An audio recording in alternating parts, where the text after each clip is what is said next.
let's solve the quiz and start today. This is a very standard example in momentum and energy conservation. So what does the question ask? This is called a ballistic pendulum, by the way, and it's a real device.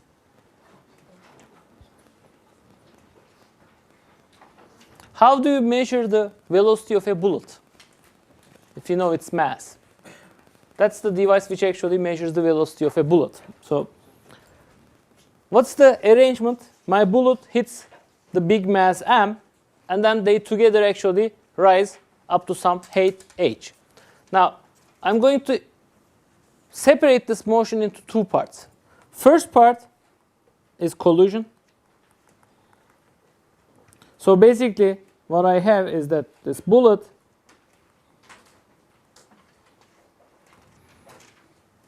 has velocity v. It hits this big mass m and immediately comes to a stop with respect to the sandbag. So what do I want to find out? I want to find out the velocity of sandbag plus the bullet. What should be my guiding principle to find that velocity? Which conserved quantity should I use? Momentum. So in this case, momentum is conserved. So initial velocity was, bullet has mass small m. Initial momentum was small mv.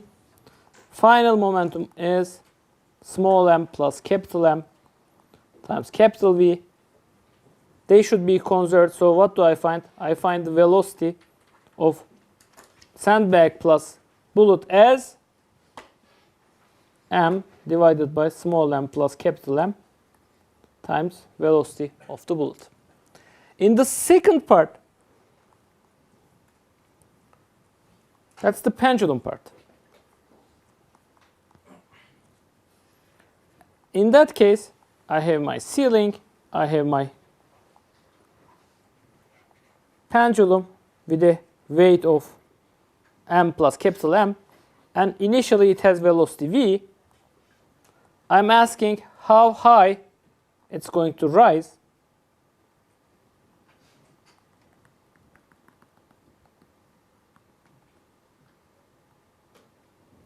This height h. So this is m plus m, where velocity is 0 here. What should be my guiding principle during this motion?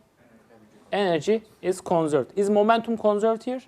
No, it's not. It's not a closed system. The rope is actually pulling on my sandbag and bullet. So here only energy is conserved. If I can spell it, energy is conserved. So I will say initial kinetic energy, I'll choose that to be my reference level. Initial kinetic energy, which is 1/2 m plus capital M v square, must equal m plus m g times h. M plus m is cancelled. So I was asked to find h, which is v square over 2g, and v I've already found, so I'll just write its value, 1 over 2g m square divided by small m plus capital M square times v square. All right? Let's check the units. I definitely reached my goal. Let's check the units. I have meters per second for velocity, so meters square per second square. M square divided by m plus m square, both of them are kilogram square, so they cancel. I don't need to think about that. What I actually need to think about is 1 over 2g, which is meter per second square. So it's going to give me meters, which is what I want. How about some limits? Would I expect this pendulum to swing higher if the velocity of the bullet is high? Yes, high velocity means high swing. That actually checks. If the mass of the bullet is very, very small, if it's 0, would the pendulum swing at all? No, it wouldn't. So small as m goes to 0 also checked. So some limits we have checked. We probably found the correct result, and I'll not actually plug in the numbers. Right? Question? Can we find the same answer without calculating the second V by momentum? No, you cannot. How would you do that? First energy equal to final energy. Excellent point. It's not equal though, right? Why? That's an important point. Now, initial energy, let me use a red pen. What's my initial energy here during the collision? 1/2 small m v square. How about here? 1/2 m plus capital M v square. Let me plug this in. That's going to be 1/2 m plus m small m square divided by m plus m square small v square. So are these two quantities equal? No. What kind of collision is this? Is this an elastic collision? No, it's not. It's an inelastic collision. Energy is lost during the first part of the process. But that was an excellent question. Okay. So I cannot use energy conservation for the full question, because during the first part energy is not conserved.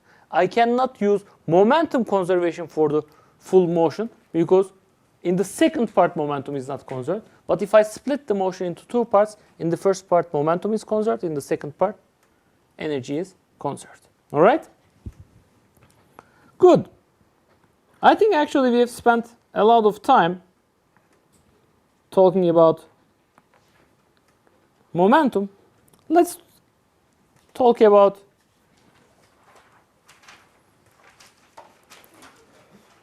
rotational motion.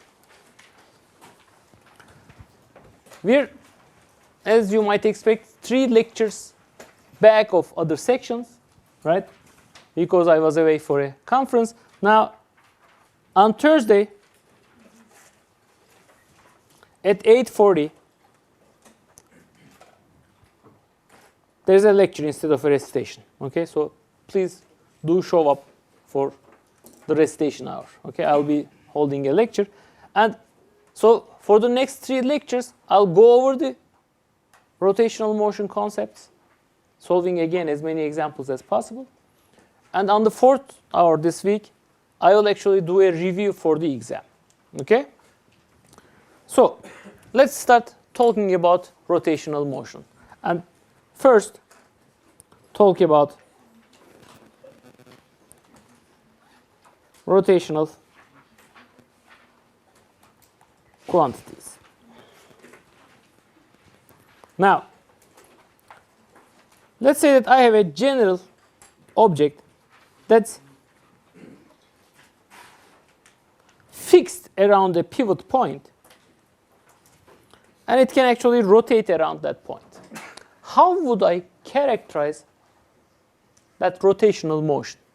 First of all, what I can do is I can choose some fixed axis on this object. Just draw a line on that object.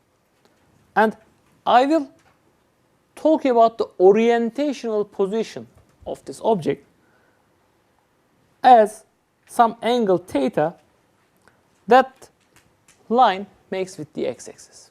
So my theta, I'll call this angle or orientational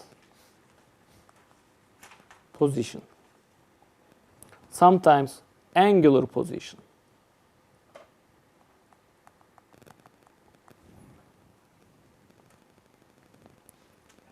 And that, in general, as this object rotates, will change with time. One kind of rotational motion we have discussed in this course so far was when this theta of t was increasing in time linearly. We called that, that's the only kind of rotational motion we talked about. What did we call this kind of motion? We call that uniform circular motion. Now I actually want to be more general. I don't just want the angle to increase linearly. I don't want an object rotating with a constant speed.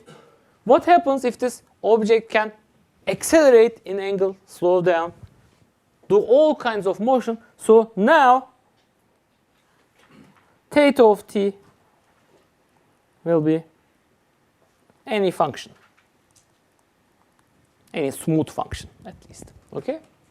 So just like I went from position to velocity, I can talk about a new concept. I'll talk about angular velocity, omega of t. And that's going to be what? That's going to be the time derivative of my angle. Okay? So if I did it once, why not do it twice? Okay. Just as I defined acceleration from velocity, I can talk about angular acceleration, which we show by alpha of t as d by dt omega of t, which means it's d square by dt square theta of t. So actually,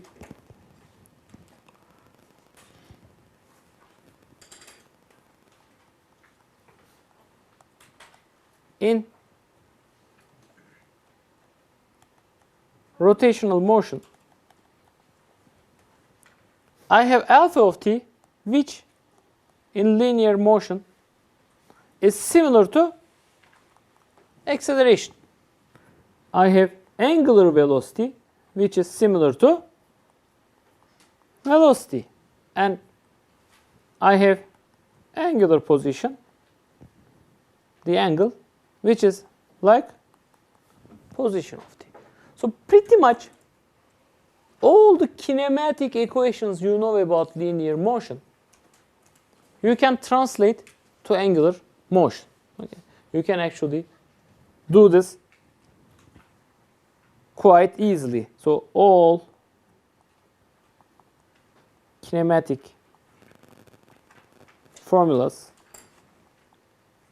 can be adapted. For example, if I know angular velocity as a function of time, how would I find the position theta at time t? If I know the angular velocity, will be an integral of angular position plus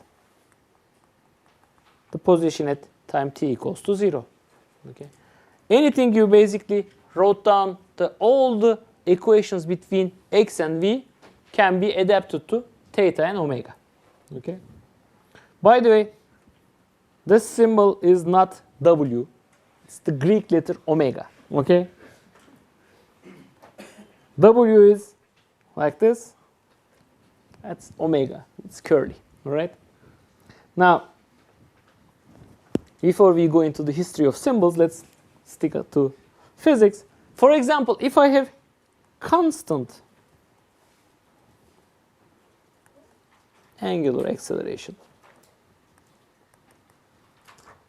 alpha of t is equal to alpha, how can I write down the position as a function of time?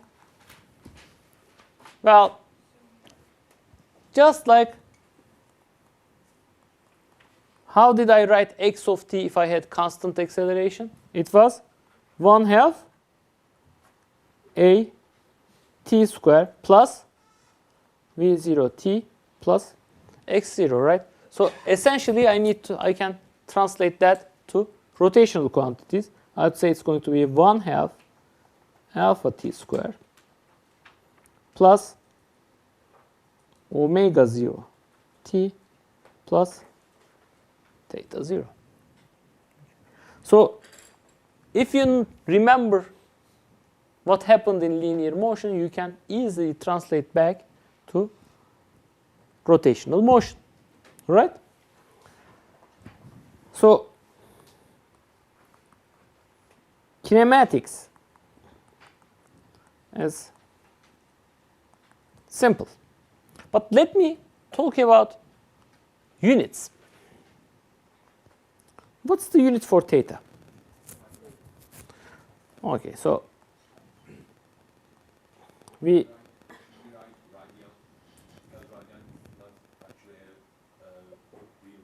so let's talk about that. So we said the unit of theta is radians, but radians is not really a unit. I cannot write it in terms of mass, time, or length. Right? Radians is actually not a unit, it's a convention. What does it mean? It means that I measure angle so that when I go full circle, my angle is 2 pi. There are other conventions you know of. There is the convention of degree, which means when you go full circle, it's 360 degrees. Okay. We will use the radian convention, but when I say the unit of theta, theta is unitless. All right? How about omega? Well, d theta dt is omega, which means radians per second, or 1/second, is the unit for omega. Again, you may think it's very funny, but that also has another name. Yes, that is called 1/second unit is called hertz. And quite interestingly, what's the frequency for Bilkent radio? 96.6. What's the unit? Not hertz. Come on. You don't listen to radio. I don't want you to listen to Bilkent radio. It's bad. But any radio, and in FM it's 100, for example, megahertz. Megahertz. So what does that mean? 10 to the 6 hertz. 10 to the 6. So 1/10 to the 6. 1/1,000,000 seconds. So at Bilkent radio, something is rotating 100 million times a second. What is rotating there is not going to be covered this term. It turns out the electromagnetic field is rotating, if you want, at that frequency. You're going to learn about that in physics 102. But so let's cross that out. But hertz is another name given to 1/second. Okay. How about angular acceleration? I take another derivative. Thankfully, that's not called hertz square. I don't know if anyone calls it that. But here is another distinction. Are these quantities numbers or scalars or vectors?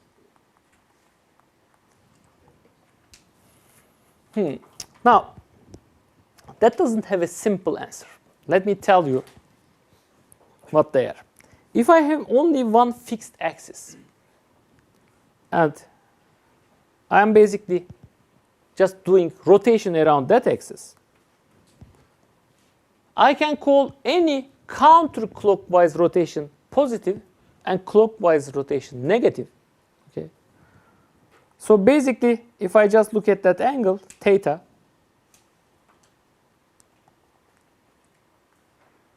okay, you can regard theta of t as a scalar. If one is rotating around a fixed axis,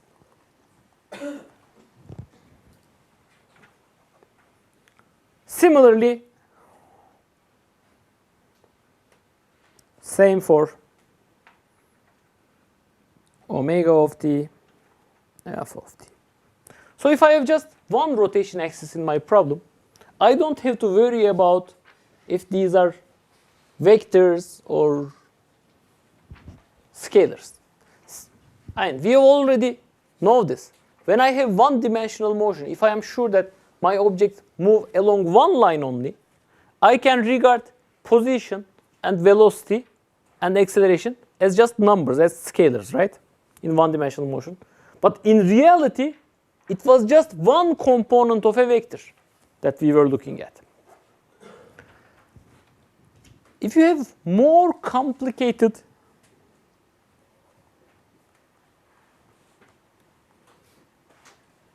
or I should say more general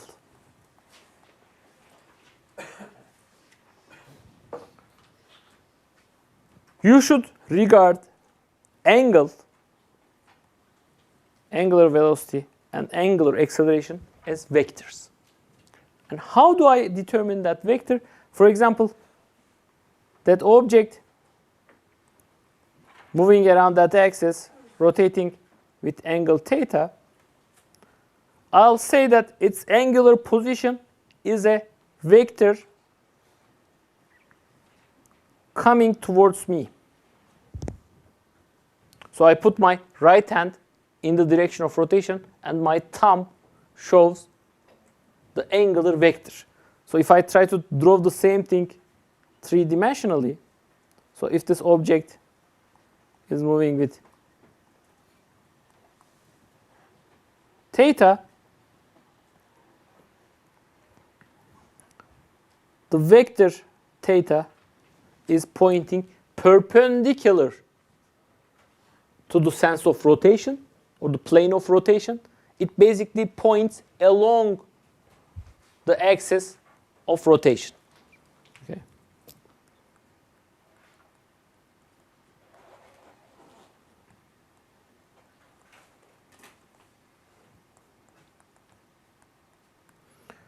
Right now, it may look as if I'm intentionally making things complicated. I mean, why would I define a vector if I can regard it as a scalar? Thankfully, in this course, we will not look at rotation around two different axes. I mean, in general, many of you are physicists, you're going to take a course in analytical mechanics.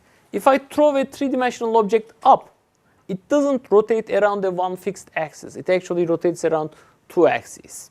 Okay? Its rotation is very complicated. In that case, I actually need to regard my angular acceleration and angular velocity as a vector and see how it changes. Right now, in Physics 101,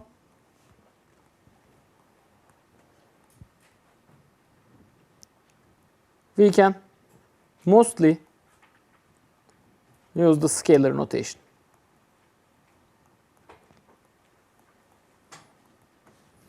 But still, remember the following. If my object is rotating counterclockwise, then so omega vector is pointing out of the screen. If it actually is rotating clockwise, omega vector is into the screen. Question? It's a convention, exactly. Yes. Yes. Please speak louder. I cannot hear you. If a question says about linear speed, it generally means the translational motion. Yes, that's generally, I mean, translational motion is referred to as linear motion also. Okay? Now, that's very good. I said theta, omega, alpha are kinematic variables, right? At the end of the day, I'm mostly interested in those variables. But to be able to determine what causes motion, what causes acceleration, I somehow need to replace F equals ma to rotation. What's the rotational equivalent of F equals ma? Out of the three symbols there, I know I can replace A by alpha. But how about force and mass? Let's find out. Let's look at the rotational equivalent of force. And again, this is a very intuitive property. For example, if I take a rod that's pivoted along one axis, so let's say,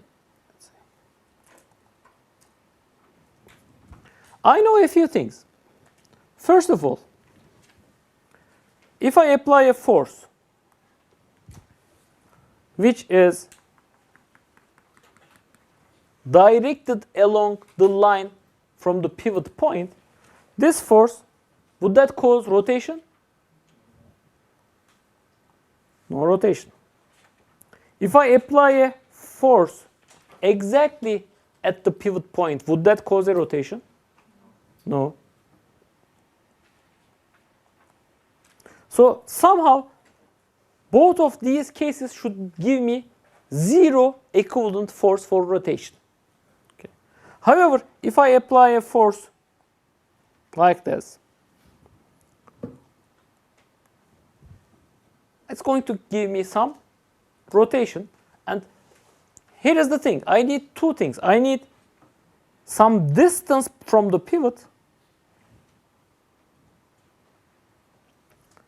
and I need this force to be out of line with this vector r. I need this force to have a perpendicular component to r, right? So here is what I'll define. I'll first define it as a vector. I'll define torque as, I'll show it by the Greek letter tau, r cross f. What do I mean by these two vectors? R is the vector from the pivot point to the point where force is applied. And force is the applied force. But now, why the cross product? Let's figure out what's the magnitude of the torque. How did we do our cross products? R F times sine theta, where theta is the angle between R and, let me call this another quantity, let me call this phi. Theta we are using for angular variable, sine phi, the angle between them. Why is that useful? Because F magnitude sine phi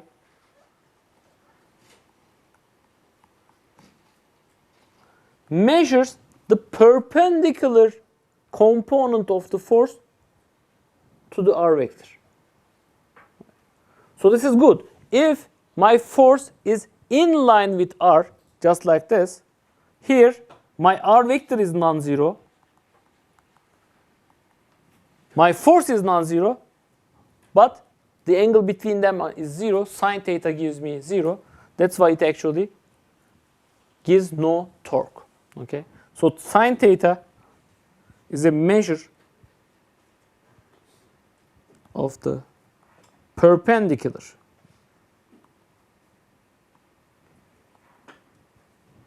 component.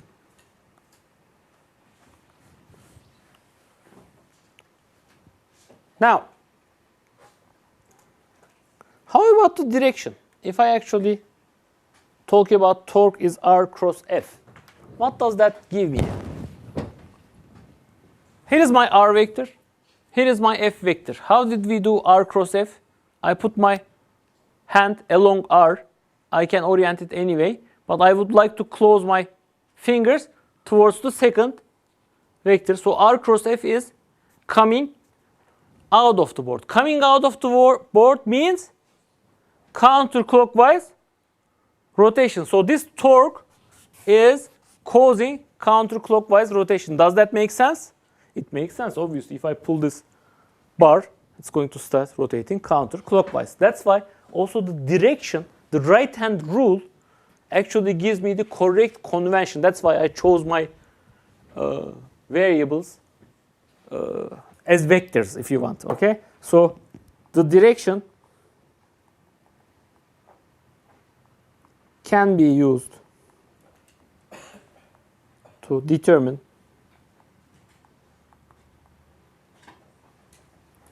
sense of rotation.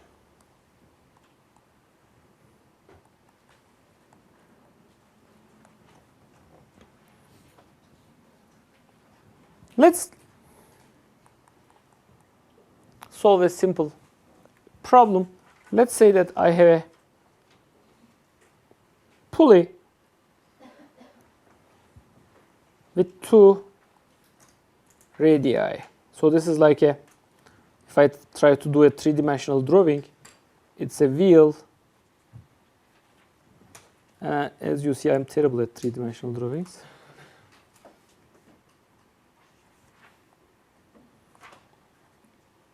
With an extra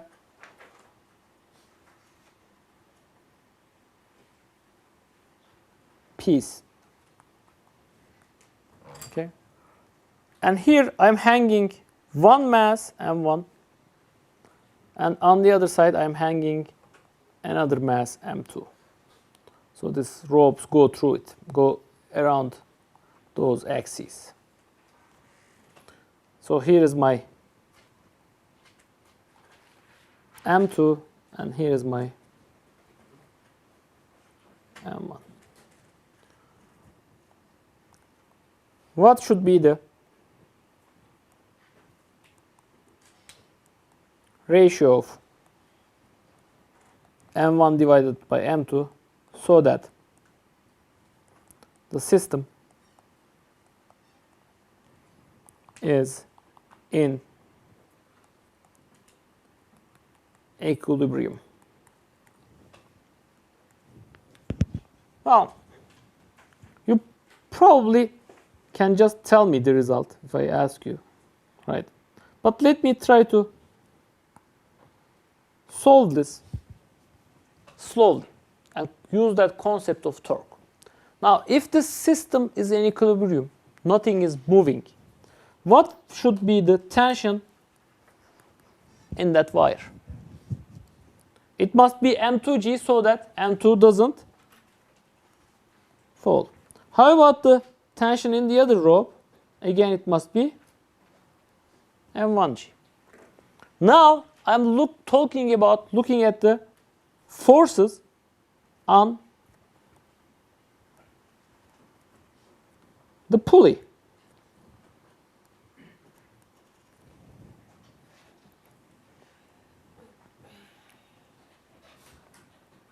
Is the pulley moving down? No, I probably fixed it with some nail to the wall or maybe to some other rope, so it's not moving. What kind of force is that nail applying onto the pulley? It must exactly cancel these two forces plus the weight of the pulley, right? So there will be some normal force that's canceling all that weight. So that would give me one equilibrium condition. But now I need one more equilibrium condition. I don't want this pulley to turn. When would it not turn? If the total torque on it is 0, right? So the torques, So let me write this again. I have I have three forces acting on this system. M1G, M2G, plus some normal force, which also cancels the M pulley G. Which of these forces actually create a torque on the system? The forces which are applied to the center of mass, to the center of rotation, to the pivot, do not cause any torque. But sum of my torque must be 0. Let's see. What is the torque due to the first M2G? The torque, let's call this torque 2, is going to be M2G cross, R cross F, right? Not F cross R. B cross M2G. Torque 1 would be A cross M1G. Which way are these vectors pointing? B cross M2G is into the board. A cross M1G is out of the board. Or if I don't even think about vectors, I can still find out. If M2G is trying to rotate the pulley clockwise, M1G is trying to rotate the pulley counterclockwise. So they must balance each other. I must have the magnitudes of these two vectors to be the same. Both have right angles between the force and the radius vector, right? So this is going to be B times M2G, and that's going to be A times M1G. G is cancelled. I was asked to find the ratio M1 over M2. That gave me A over B. So that's kind of, it should be the reverse, right? B over A. Good. It kind of makes sense, again, from our intuition that I need a heavier, a bigger object here and a smaller object here so that the system is in equilibrium. Question? When we are calculating the torque, does the order make a difference? Like if I do M2G cross B? Okay, that's a good question. You remember that A cross B is not equal to B cross A. Why? Because let's look at the directions. When I change A cross B to B cross A, I need to orient my hand just in the opposite way. So that was equal to minus B cross A. So you have to be careful. The magnitude would not matter, but the sign would change. Okay? So this is, cross product is not like our usual multiplication. The order matters. Good. So now I am trying to get to F equals ma. I have A, it's turned into alpha. I have F, that's turned into tau, torque. Now I need the mass, the effective mass if you want, or the thing that acts like mass for rotation. What is the equivalent of mass for rotation? And for that, I'll actually use something else. I'll try to use the concept of kinetic energy. All right? Now, if I actually have a pivot point and a massless rod of length r, and I actually put a mass m to its edge. If I rotate this with angular velocity omega.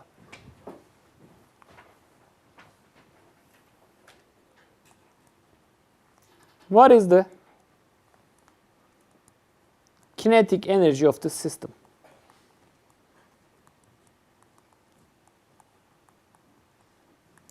Forget about gravity, that's on a horizontal table if you want. So I have a mass attached to a massless rod that's rotating with constant angular velocity omega. Well, it's quite simple. What would be the linear velocity of this mass? V would be omega times r, right? So the kinetic energy would be 1/2 m v square. So kinetic energy will be 1/2 m. V is omega times r. So r square times omega square. Now I'll do something funny. Instead of regarding this as m times v square, I will sort of rearrange my terms. I'll say m r square times omega square. So I'm looking for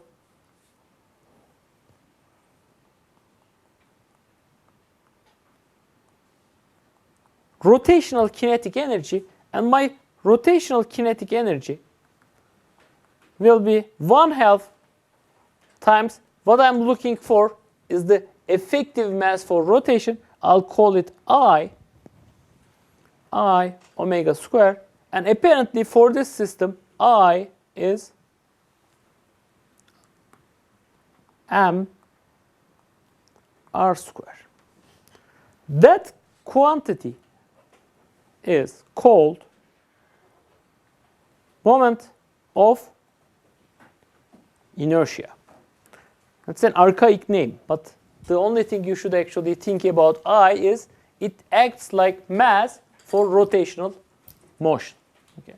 Now I did it for just a single mass rotating at a fixed angle. What would be moment of inertia if I actually have a complicated object like this?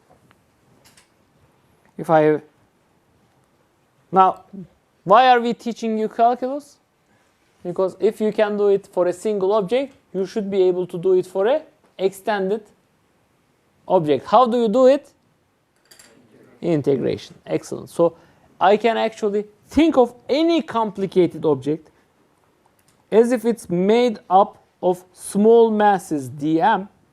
So the moment of inertia would be integral r square dm. Okay. I have just 2 minutes. Let me just write one formula, then I'll actually, in the second hour, I'll look at this moment of inertia concept in more detail. But at the end of the day, just as I had F equals ma,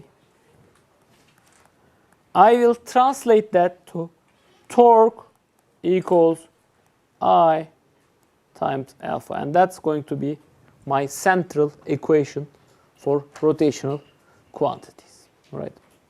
Let's take a 10-minute break. When we come back, we'll talk about moment of inertia.